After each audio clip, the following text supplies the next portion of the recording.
Tus antepasados comían mejor de lo que imaginas. Sin gas, sin electricidad y sin hornos, los nativos americanos dominaban el fuego con una precisión que hoy envidiaría cualquier chef. Sin termómetros ni utensilios modernos, lograban asados perfectos, sopas espesas y panes dorados, solo con piedra, madera y conocimiento. ¿Cómo controlaban el calor sin estufas? Hoy conocerás los métodos ancestrales que les permitían cocinar cualquier alimento sin gastar un solo recurso. La ciencia del fuego sin tecnología. Mucho antes de que existieran las parrillas de acero o las cocinas a gas, los pueblos nativos de América ya habían convertido el fuego en una herramienta de precisión. No eran simples fogatas improvisadas, eran sistemas de cocina completos, capaces de alimentar aldeas enteras, adaptados al clima, la estación y el tipo de alimento. El fuego, para ellos, era una ciencia viva. Sabían cómo manipularlo para que ardiera limpio, sin humo, y mantuviera una temperatura constante. El secreto estaba en los materiales: ramitas secas para encender rápido, troncos medianos para sostener la llama. Y algo que hoy nos haría dudar: el estiércol. Sí, boñigas de bisonte o excrementos secos de ciervo eran uno de los combustibles más valiosos. No humeaban, ardían despacio y daban un calor uniforme durante horas. Perfectas para cocinar lentamente sin tener que alimentar el fuego todo el tiempo. Nada se desperdiciaba.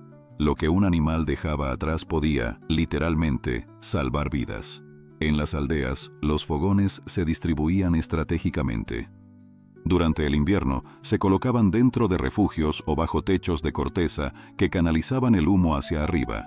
En verano, se trasladaban al aire libre, donde las corrientes de aire mantenían la combustión viva y el humo lejos de los ojos.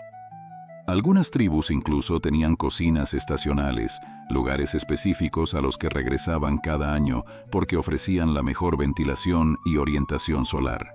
Era, sin saberlo, arquitectura térmica aplicada a la cocina. Encender el fuego, una ceremonia de paciencia. Hoy basta con apretar un botón. Para ellos, prender una llama era casi un ritual.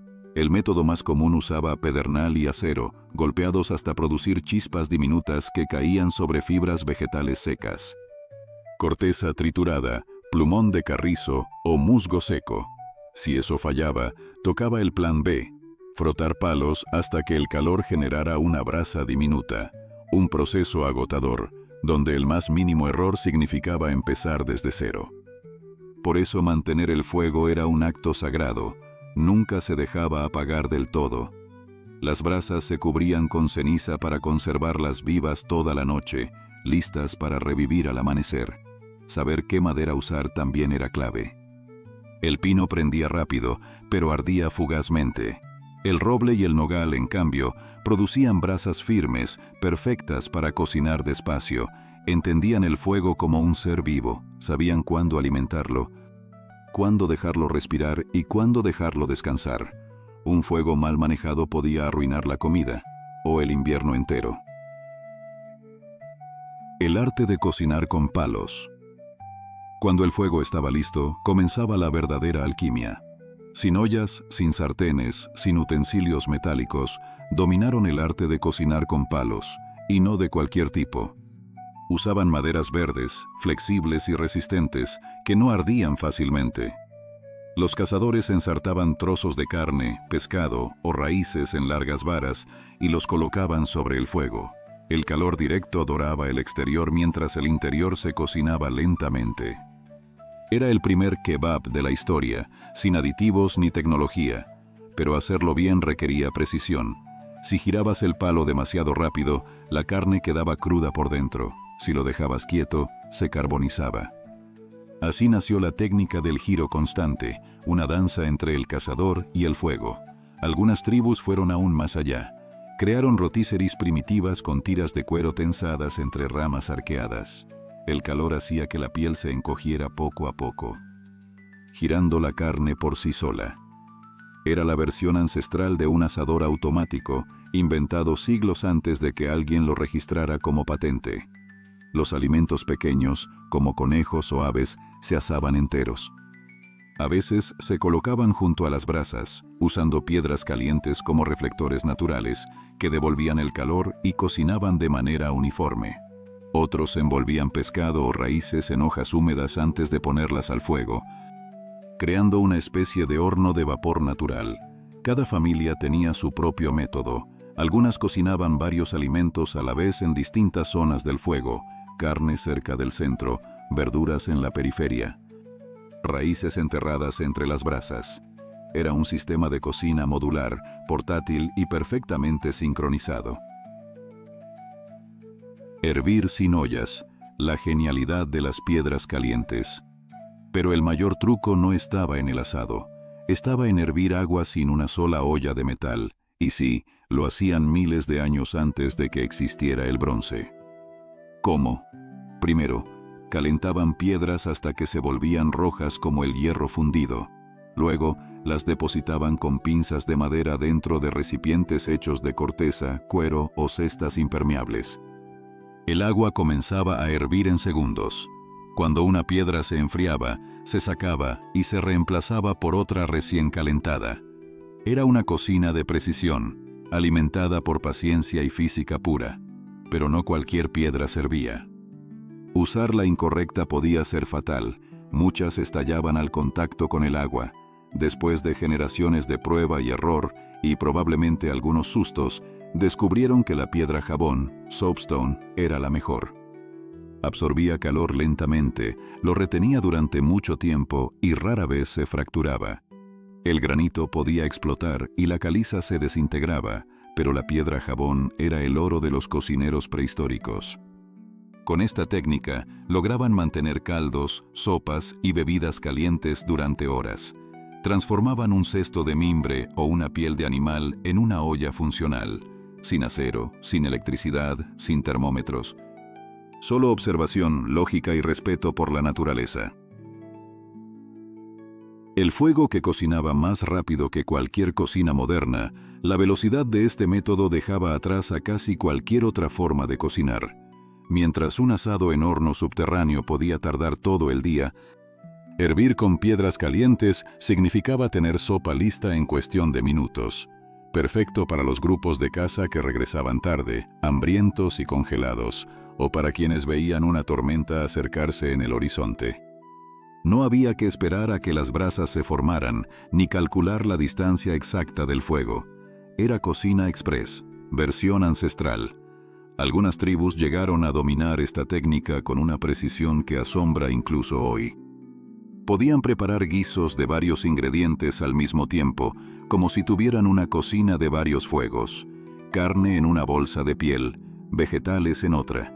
Y mientras una piedra caliente hervía a un lado, otra recién salida del fuego se sumergía en el siguiente recipiente.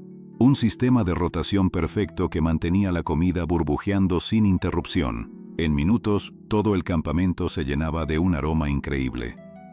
Carne tierna, hierbas frescas, vapor y humo mezclados en una sinfonía de calor y supervivencia. El horno natural hecho de fuego. Lo más fascinante es cómo esta técnica viajó por todo el continente. Desde los iglús del Ártico hasta los desiertos del suroeste, civilizaciones que jamás se conocieron inventaron la misma fórmula mágica. Piedras calientes y agua, cocción instantánea. No había tecnología, pero sí observación, lógica y siglos de práctica. Te hace pensar cuántos secretos simples hemos dejado atrás en nuestra obsesión por los aparatos modernos. Y si hervir agua con piedras ya parece milagroso, había un método aún más brillante: convertir las brasas y la ceniza en un horno natural. Los pueblos nativos no necesitaban hornos de barro ni bandejas de metal. El fuego mismo era su panadería, las cenizas calientes, su horno. El resultado, comidas tiernas, ahumadas y llenas de sabor, cocinadas directamente dentro del corazón del fuego. Cocinar bajo ceniza. El secreto del sabor perfecto. En lugar de ollas o utensilios, envolvían los alimentos en hojas verdes gruesas, de maíz, plátano o plantas locales, como si fuera papel de aluminio natural. Dentro iban peces, batatas, raíces o mazorcas de maíz. Luego los enterraban directamente en las brasas y los cubrían con una capa de ceniza. A simple vista parecía una locura, pero era pura ingeniería culinaria. La ceniza funcionaba como un aislante térmico, distribuía el calor de forma uniforme y lenta, cocinando sin quemar. El interior de las hojas atrapaba el vapor, manteniendo el alimento jugoso, tierno y lleno de aromas. Era como una olla de cocción lenta, pero hecha de fuego y hojas. Y además, ese método tenía un premio extra: el sabor. El humo y la madera le daban un toque ahumado profundo que ni el mejor horno moderno puede imitar. Las tribus descubrieron, además, que no todas las cenizas eran iguales. La ceniza de maderas duras, como roble o nogal, era ideal, mantenía el calor estable por horas y no dejaba residuos amargos. Una vez que dominaban la temperatura, podían cocinar un pez fresco en minutos o un tubérculo duro hasta que quedara suave como mantequilla. En las llanuras, un cazador podía atrapar su presa, envolverla, enterrarla en las brasas del día anterior y cenar antes de que el sol desapareciera. Nada de ollas, nada de fogones, solo fuego, hojas y paciencia. Cada tribu tenía su estilo. En el este se preferían las hojas de maíz, en el suroeste las de yuca. Los pueblos se hicieron maestros del asado con ceniza, especialmente del maíz, que cocinaban en celebraciones comunales que aún hoy sobreviven como tradiciones sagradas. No era solo supervivencia. Era cocina con propósito, una forma de arte que convertía lo simple en exquisito. Tanto que muchos chefs modernos intentan recrear esos sabores, aunque lo hagan en hornos eléctricos en lugar de hogueras bajo las estrellas. Cocinar para un pueblo entero. El método de la ceniza era ideal para porciones pequeñas, pero ¿qué pasaba cuando toda una tribu necesitaba comer? Ahí entraba en escena una obra maestra de ingeniería ancestral: el horno de tierra. Los pueblos nativos de América lo perfeccionaron hasta niveles asombrosos. Eran hornos gigantes, tallados directamente en el suelo, capaces de cocinar ciervos enteros, pilas de pescado o montañas de verduras sin una sola olla. Primero se cavaba un hoyo, de 1 a 2 metros de ancho, dependiendo del número de comensales. La base se cubría con piedras seleccionadas, granito o basalto, resistentes al calor, que se calentaban en un fuego enorme hasta ponerse al rojo vivo. Mientras tanto, la comida se preparaba arriba: carne envuelta en pieles húmedas, maíz con sus hojas, raíces y tubérculos frescos. Cuando las piedras alcanzaban la temperatura ideal, comenzaba el ritual. Brasas abajo, piedras encima, luego capas de hojas mojadas o pieles para generar vapor. Después la comida, organizada por densidad: los tubérculos y raíces más cerca del calor, las carnes en el medio y los pescados o aves en la parte superior. Encima, más hojas, ramas verdes y finalmente una capa de tierra compacta que sellaba el calor. Y entonces, comenzaba la espera. De 6 a 24 horas después, el resultado era digno de un banquete real.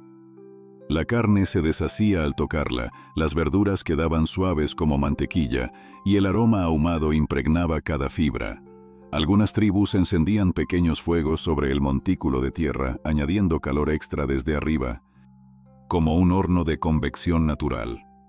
El horno de tierra no solo era una proeza técnica, sino una celebración colectiva.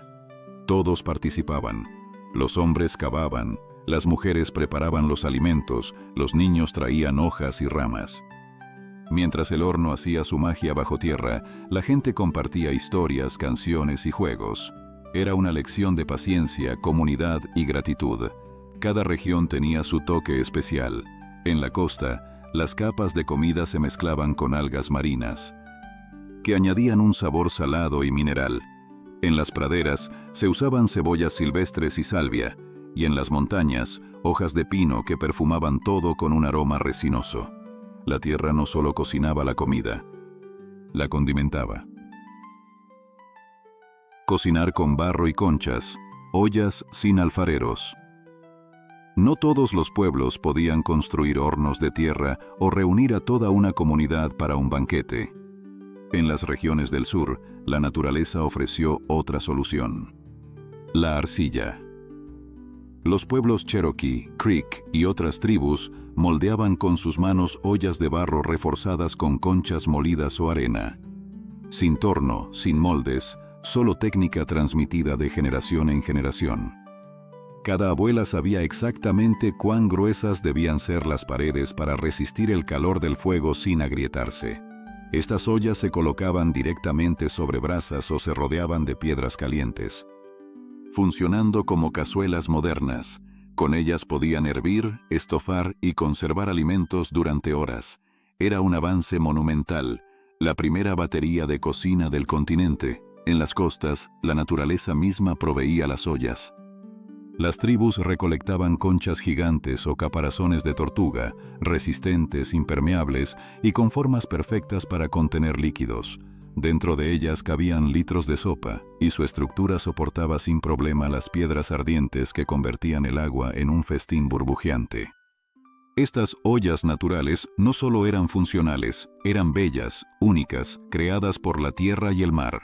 En cada una de ellas se cocinaba algo más que alimento: sabiduría, observación y respeto por los elementos. Los maestros del cuenco de madera. Entre todos los genios de la cocina ancestral, había verdaderos artistas. Los maestros del cuenco de madera. No usaban metal ni torno, pero podían tallar con precisión quirúrgica gruesas secciones de árbol o nudos sólidos, los llamados burls, para crear recipientes capaces de durar toda una vida. El secreto estaba en la selección de la madera. No valía cualquier tronco, debía ser resistente al choque térmico, capaz de soportar piedras al rojo vivo sumergidas en agua sin partirse. El arce y el roble eran los favoritos. Aunque tallarlos sin romper las vetas exigía paciencia, fuerza y una intuición que solo se aprendía con los años. Pero no todas las comunidades podían permitirse el lujo de cargar con utensilios tan pesados. Ahí entraba en juego la creatividad nómada. Algunos grupos trenzaban cestas de fibras vegetales tan apretadas que parecían tejidas con hilo metálico. Luego las recubrían por dentro con resina de pino o con una fina capa de arcilla, volviéndolas impermeables. Otros preferían trozos grandes de corteza de abedul, doblados y sellados con resina en las esquinas. Estas ollas desechables eran perfectas para las temporadas de caza o los campamentos temporales. Ligeras, prácticas y biodegradables, se usaban, se reutilizaban, y cuando ya no servían, simplemente volvían a la tierra de donde habían salido. Eran la versión ancestral del usar y reciclar, pero sin generar ni un gramo de basura. Cocinar con vapor y pura ingeniosidad. Luego estaban los maestros del vapor, quienes descubrieron una forma de cocinar sin fuego directo. Tejían cestas sueltas que permitían el paso del vapor, pero mantenían la comida segura en su interior. Las colocaban sobre un hoyo lleno de piedras ardientes y hojas húmedas, y el resultado era algo parecido a una olla a presión natural, sin válvulas, sin metal, pero con una eficacia que haría sonrojar a cualquier chef moderno. La durabilidad de los utensilios siempre fue un desafío. Las ollas de barro eran frágiles, un mal movimiento y adiós a semanas de trabajo. Las de concha resistían mejor, aunque el tiempo las agrietaba. En cambio, los cuencos de madera eran casi eternos, aunque fabricarlos requería una paciencia casi monástica. Pero el verdadero logro no estaba en el material, sino en cómo esos materiales definían estilos de cocina enteros. Cada recipiente transfería el calor de forma distinta, daba un sabor único y abría nuevas posibilidades. La madera aportaba notas dulces y suaves, la concha, un toque salino, el barro, una cocción pareja y terrosa. La naturaleza no solo daba el alimento, también la herramienta para cocinarlo. El desafío supremo: sobrevivir al invierno. Aún con todas esas técnicas, quedaba una pregunta esencial. ¿Cómo comer bien cuando el mundo entero estaba congelado y la caza escaseaba? La respuesta era tan ingeniosa como vital. Preservar. Porque cazar alimentaba un día, pero conservar significaba sobrevivir meses. Y ahí entraba una de las técnicas más brillantes de la historia humana: el ahumado. Las tribus construían pequeñas chozas o refugios de madera inclinada. donde colgaban tiras de carne, pescado e incluso vegetales sobre fuegos lentos. El humo hacía dos milagros a la vez: secaba la humedad, enemiga número uno de la conservación, y cubría los alimentos con una capa de compuestos naturales antibacterianos. Era básicamente un conservante natural que además mejoraba el sabor. Cada comunidad tenía su firma de humo: el cedro para los pescados, que les daba un gusto dulce y limpio; el nogal americano, hickory, para el venado, creando un sabor profundo y ahumado; el roble para carnes resistentes que necesitaban más preservación. En la costa, algunas tribus usaban algas secas como combustible, logrando un aroma salino que hacía que el pescado se mantuviera fresco durante meses. Cocinar con ciencia. Antes de que existiera la ciencia, el vapor también era una herramienta esencial, pero con un propósito distinto. Cavaban hoyos poco profundos, los forraban con hojas o pieles y arrojaban dentro piedras al rojo vivo. Agregaban un poco de agua y el vapor resultante cocinaba el maíz, las raíces o la carne de forma lenta y uniforme. Era cocina al vapor, sí, pero también ciencia aplicada sin laboratorio. Las hojas no solo retenían la humedad, también añadían sabor, actuando como una barrera entre el alimento y las brasas. Y luego estaba el secado, quizás la técnica más crucial de todas. Después de una gran cacería, el pueblo entero trabajaba en equipo, cortando carne en finas tiras y colgándola al sol o sobre el humo hasta que se endurecía. El resultado era una cecina ligera, nutritiva y transportable, la base energética de la supervivencia invernal. Las frutas recibían el mismo tratamiento. Arándanos, cranberries y chokecherries se extendían sobre esteras de corteza hasta volverse pequeñas joyas secas de sabor concentrado. A menudo se mezclaban con grasa derretida y nueces trituradas para formar el legendario pemmican, el primer snack energético de la historia. Compacto, duradero y tan denso en calorías que podía alimentar a un cazador durante días. Algunos restos arqueológicos muestran que ciertas tribus llegaron a acumular más de 130 kilos de carne seca tras una sola temporada de caza. Suficiente para alimentar a una familia durante todo el invierno sin cazar una sola pieza más. Era una hazaña logística tan efectiva que hoy la admirarían los planificadores militares. Cocina estacional. Comer con el ritmo de la tierra. Cada estación exigía un cambio de mentalidad y de menú. En invierno, los guisos espesos y las sopas ahumadas no eran simple confort, eran energía pura. Calorías densas, grasas saludables y carne cocinada lentamente para resistir noches donde el aire podía cortarte la piel. La primavera era una carrera contra el deshielo. Las tribus seguían a las manadas y a los ríos. Y la cocina se volvía ligera, improvisada. Los cuencos de madera reemplazaban las ollas pesadas y el fuego se encendía con rapidez para no perder tiempo. El verano era la temporada del ahorro, un festival de abundancia y previsión. Mientras el sol estaba alto, se ahumaban toneladas de pescado y carne. Las mujeres preparaban cestas de frutas secas y hierbas curativas, y los niños ayudaban a voltear las tiras de carne bajo el sol. Era el meal prep ancestral, preparar en verano para sobrevivir al invierno. Con una diferencia importante: fallar no significaba pedir comida a domicilio, significaba morir. La red culinaria ancestral. Nada de esto habría sobrevivido tanto tiempo sin algo aún más poderoso que el fuego: el intercambio de conocimiento. Las tribus no cocinaban aisladas. Un método cherokee para cocer maíz al vapor podía viajar cientos de kilómetros hasta llegar a una aldea iroquesa. Las comunidades costeras enseñaban a las del interior a hervir con conchas y a cambio aprendían nuevas formas de secar carne o fermentar bayas. Era una auténtica red culinaria continental. La filosofía que compartían era sencilla pero brillante: no desperdiciar nada. Los huesos se convertían en caldo, luego en herramientas y finalmente en agujas. Las escamas de pescado se molían como harina, las pieles servían para almacenar grasa derretida y hasta los intestinos se usaban como bolsas para conservar alimentos. Cada parte del animal, de la planta o del árbol tenía un propósito. Ingenio y adaptación. Cocinar según el mundo. El entorno dictaba las reglas. Las tribus del desierto aprendieron a cocinar al amanecer o al atardecer, cuando el calor no era insoportable. Las del Ártico, en cambio, perfeccionaron la cocina interior sin llenarse de humo, ajustando la ventilación como verdaderos ingenieros del clima. Las rutas comerciales también jugaron su papel. Una tribu podía cocinar con piedras volcánicas traídas de 800 kilómetros de distancia o con técnicas de arcilla aprendidas de un pueblo con idioma completamente diferente. El conocimiento viajaba más rápido que el sonido de los tambores. El verdadero genio de estos pueblos no estaba en un solo invento, sino en su capacidad de adaptación.